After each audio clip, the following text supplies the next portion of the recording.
మీ పేరు? లక్ష్మి అండి. ఆ లక్ష్మి అండి. మీరు చాలా నెమ్మదిగా మాట్లాడుతున్నారండి. నా గొంతే ఎంతండి. ఇలా అయితే పెళ్ళయ్యాక మీకు మైక్ పెట్టిన సౌండ్ బాక్స్ మెల్లేసుకు తిరగాలన్నమాట.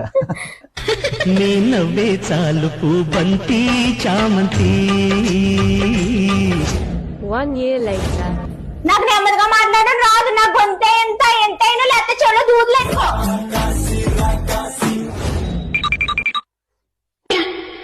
పన్నా తక్కువైనట్టుంది.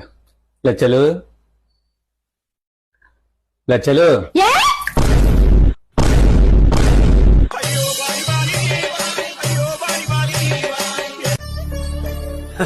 సరే తరలే, ఎన్నెన్నో అనుకుంటాం, అన్ని జరుగుతాయి ఏమిటి?